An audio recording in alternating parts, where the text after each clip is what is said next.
Bienvenida o bienvenido a esta inmersión en las decisiones que, bueno, mueven al país. Hoy vamos a revisar a fondo el Diario Oficial de Colombia del 18 de octubre de 2025. Tenemos un paquete interesante de decretos y resoluciones recién salidos del horno, como quien dice.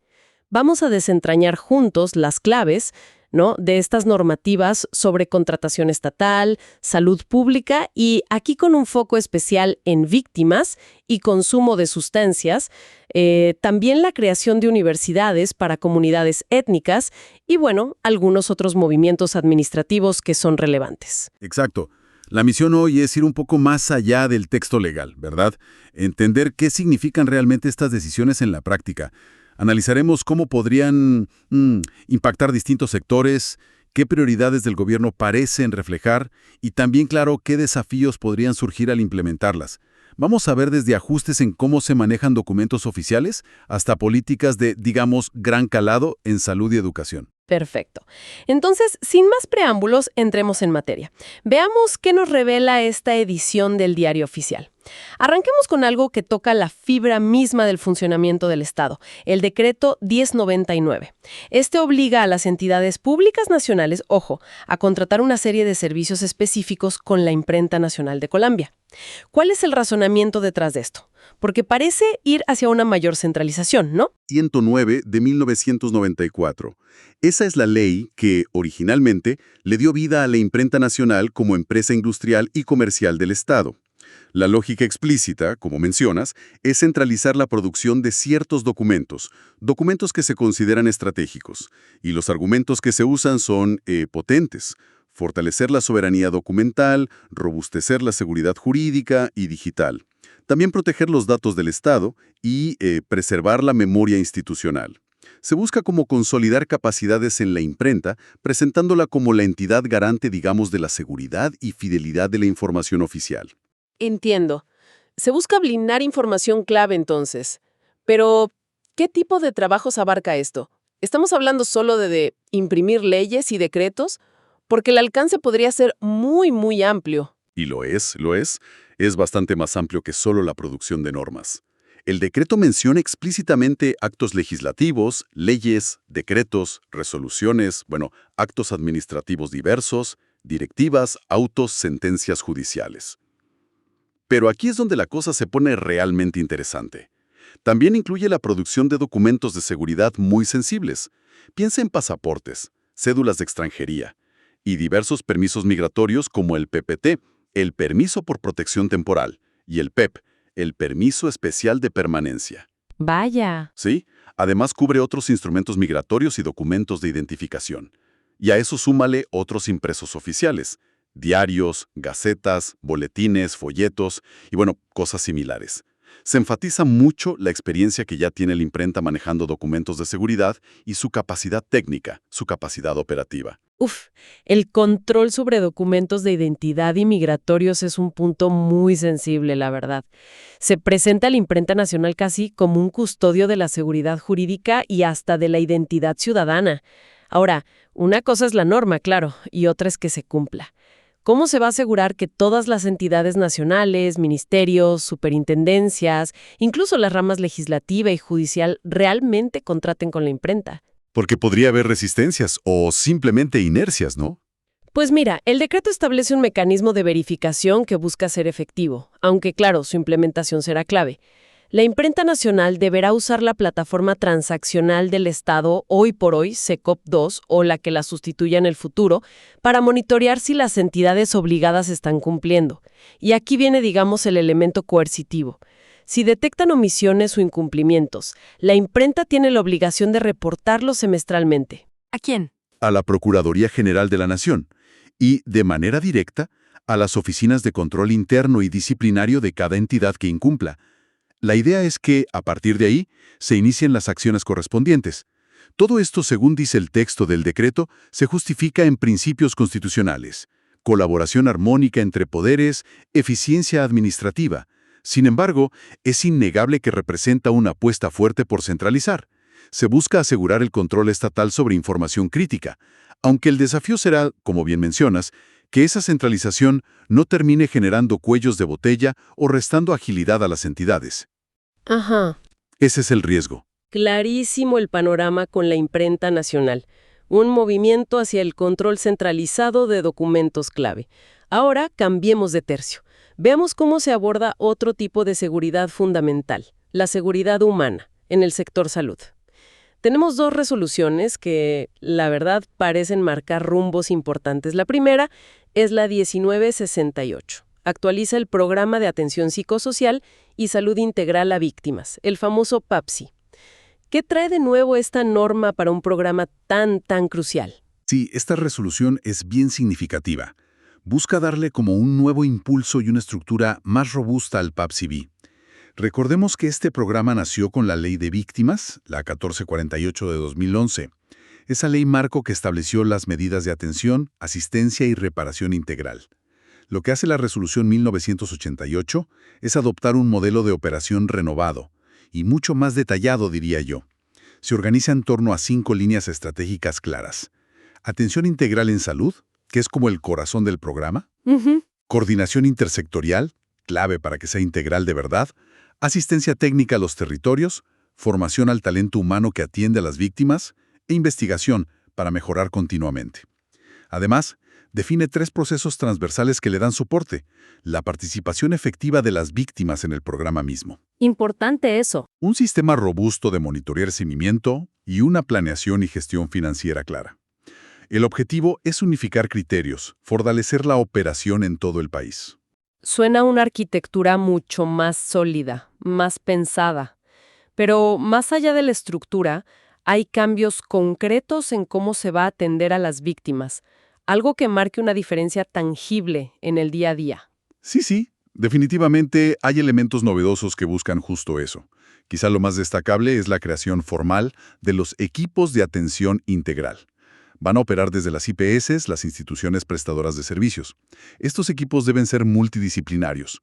Tienen que incluir profesionales de medicina general, enfermería, psicología y trabajo social o desarrollo familiar. Pero aquí viene un detalle fundamental, muy interesante. Obligatoriamente, cada equipo debe incluir la figura del promotor comunitario en salud. Ajá. Y esta persona tiene que ser, por requisito, una víctima del conflicto armado que pertenezca a la comunidad.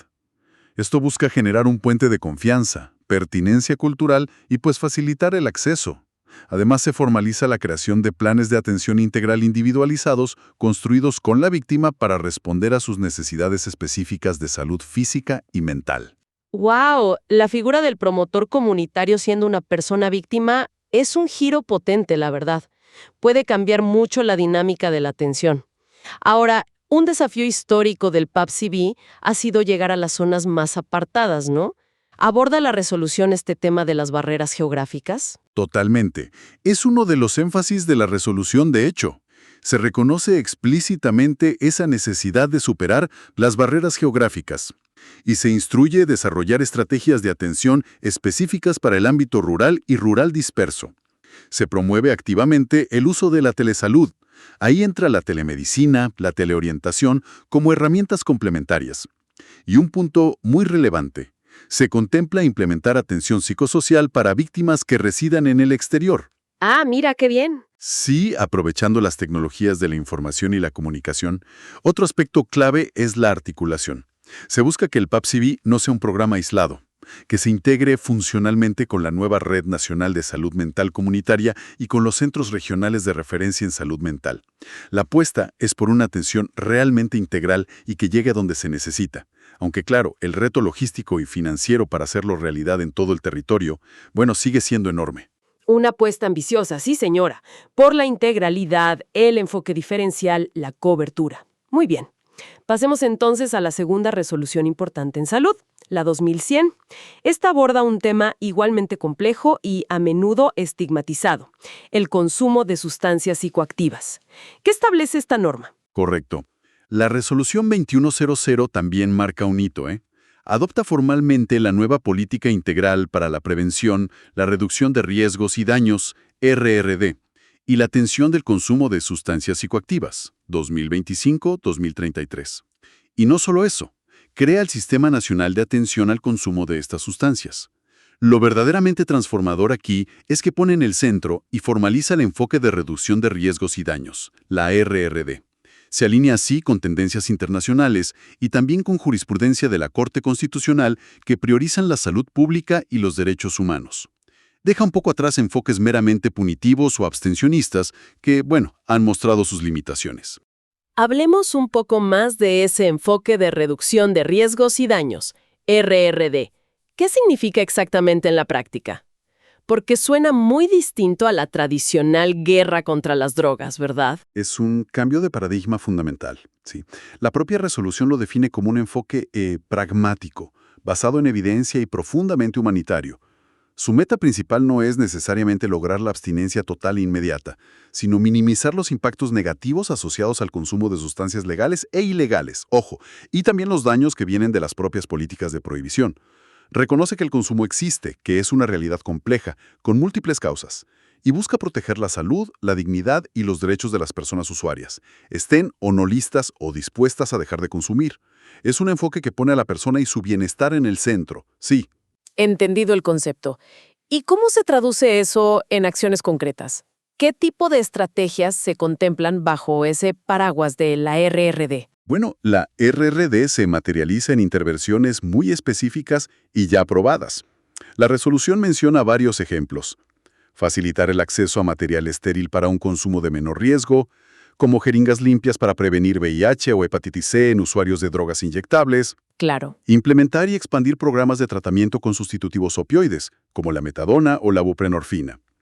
Estrategias activas para prevenir y atender sobredosis. Eso incluye capacitar y distribuir naloxona, que es el antídoto para sobredosis de opioides. Y ofrecer servicios de análisis de sustancias, para que la gente pueda saber qué contienen realmente las drogas que van a consumir y cuáles son sus riesgos. Son medidas que la verdad salvan vidas y reducen daños significativos a la salud pública. Es un cambio de perspectiva radical, sin duda, enfocado en la salud, en la dignidad, menos en la sanción. Ahora, una política tan ambiciosa requiere una implementación muy, muy bien pensada. ¿Cómo planea el Ministerio de Salud llevar esto a la práctica en todo el país, considerando que puede haber resistencia cultural o falta de recursos? La implementación es el gran desafío, claro. Y la resolución intenta abordarlo con una estructura robusta. La política se organiza en 5 ejes estratégicos: promoción de salud mental y prevención del consumo, detección temprana, tratamiento integral y recuperación, el eje central de reducción de riesgos y daños, inclusión y protección social para superar barreras, y un eje de gestión de la salud pública para fortalecer capacidades. Además, se detalla un plan de acción con 10 puntos clave. Destacan, por ejemplo, la creación de redes territoriales de dispositivos comunitarios de bajo umbral de exigencia, como los CAMAD, los Centros de Atención Móvil para Drogodependientes. Buscan llegar a las poblaciones más vulnerables, sin imponer barreras de acceso. También se habla de estrategias de navegación en salud para acompañar a las personas a través del sistema. La integración obligatoria de estos servicios con la Red Nacional de Salud Mental. Y acciones específicas, contundentes, contra el estigma y la discriminación, que son barreras enormes para buscar ayuda. Por supuesto, se establecen indicadores de monitoreo y evaluación para ver si la cosa funciona. Es una hoja de ruta compleja, ambiciosa, y su efectividad dependerá mucho de la voluntad política sostenida. Y claro, de la asignación de recursos suficientes. Muy estructurado, sí, buscando abordar el fenómeno desde múltiples ángulos. Dejamos el sector salud y nos movemos ahora hacia la educación superior. Tenemos un decreto que ha generado mucha expectativa, mucho debate, el decreto 1098. Este reglamenta la creación de universidades públicas especiales propias e interculturales para las comunidades negras, afrocolombianas, raizales y palenqueras, las NARP. Un paso potencialmente histórico. ¿Quién tiene la facultad de crear estas universidades y bajo qué principios deben operar? Es, en efecto, un desarrollo muy significativo. En términos de derechos colectivos, de autonomía educativa, la competencia principal para impulsar la creación de estas universidades recae en los consejos comunitarios de comunidades NARP. Pero ojo, tienen que estar debidamente registrados ante el Ministerio del Interior y, muy importante, contar con título colectivo sobre sus territorios ancestrales. En el caso particular del archipiélago de San Andrés, Providencia y Santa Catalina, esta competencia la tiene el Raizal Council o la instancia que lo represente. Interesantemente, el decreto también abre la posibilidad a que otras formas organizativas propias de estas comunidades puedan liderar la creación. siempre que demuestren una trayectoria registrada de más de 10 años trabajando por la identidad étnico-cultural o la garantía de derechos. La base legal es sólida. La Constitución, el Convenio 169 de la OIT. Que aplica a comunidades NARP según la Corte, ¿cierto? También está la Ley 70 de 1993, la Ley de Comunidades Negras, y los acuerdos derivados de la consulta previa del Plan Nacional de Desarrollo. Entendido quiénes pueden impulsarlas. Ahora, los principios rectores que se mencionan suenan profundamente conectados con la identidad, con la cosmovisión de estas comunidades. ¿Puedes hablarnos un poco de ellos? Absolutamente. Es que los principios son como el corazón filosófico de estas futuras instituciones. Buscan garantizar que no sean simplemente universidades para comunidades étnicas, sino universidades desde y con ellas.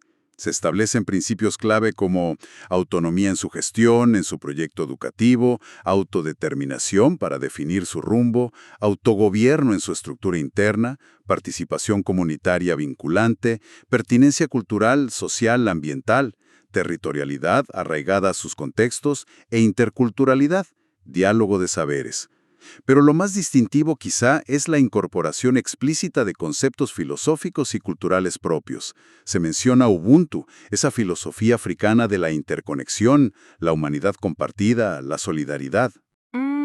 Sankofa, el principio Akan de Ghana, que enseña a mirar al pasado para recoger lo valioso y construir el futuro. Y Uhuru, un concepto raizal que evoca libertad, autodeterminación, soberanía, reexistencia. Estos principios no son decorativos, buscan impregnar toda la vida universitaria, desde el currículo hasta la investigación y la relación con el entorno. Integrar Ubuntu, Sankofa y Uhuru como principios rectores es realmente potente, sí. Les da una identidad única, un mandato claro. Ahora, más allá de la filosofía, ¿qué requisitos concretos deben cumplir estas iniciativas para convertirse en universidades operativas, reconocidas? Supongo que no basta con la voluntad. Exacto. Si busca un equilibrio entre esa autonomía cultural y el rigor académico y administrativo. Para obtener el reconocimiento como universidad, las comunidades o sus organizaciones deben presentar un estudio de factibilidad muy completo al Ministerio de Educación Nacional. Este estudio tiene que demostrar 3 cosas fundamentales: la viabilidad académica de su propuesta, la pertinencia cultural y social para las comunidades y el territorio, y, crucial, la sostenibilidad financiera a mediano y largo plazo. Además, deben desarrollar y presentar un estatuto general, sus reglas de juego internas, un proyecto educativo institucional propio, su carta de navegación académica y filosófica, planes de desarrollo, reglamentos, estudiantil, docente, y demostrar capacidad real para vincular personal académico y administrativo idóneo, así como contar con la infraestructura y los recursos físicos y financieros necesarios. Y un punto absolutamente clave para garantizar la calidad, al igual que cualquier otra institución de educación superior en Colombia. Claro. Punto aparte. Estas universidades no podrán ofrecer ni desarrollar programas académicos si no obtienen previamente el registro calificado, otorgado por el Ministerio de Educación, tras una evaluación rigurosa de condiciones de calidad. Se busca asegurar que, siendo propias e interculturales, cumplan con los estándares del sistema de educación superior. Queda claro el balance. Autonomía y pertinencia cultural sí, pero dentro de los marcos de calidad del sistema educativo colombiano. Muy interesante. Bueno, para ir cerrando nuestro recorrido por este diario oficial, demos un vistazo rápido a otros actos administrativos que se publicaron. Vimos varios nombramientos, ¿cierto? Sí. Son movimientos usuales en la dinámica de la administración pública, digamos. Se oficializaron nombramientos importantes. Javier Andrés Vaquero Maldonado asume como viceministro para las políticas de defensa y seguridad en el Ministerio de Defensa. Olga Isabel Buelvas Dixon es nombrada secretaria general en el MINTIC, el Ministerio de Tecnologías de la Información y las Comunicaciones, y Marta Cecilia García Buitrago ocupa la Subdirección General de Inversiones, Seguimiento y Evaluación en el DNP, el Departamento Nacional de Planeación. Movimientos en carteras clave.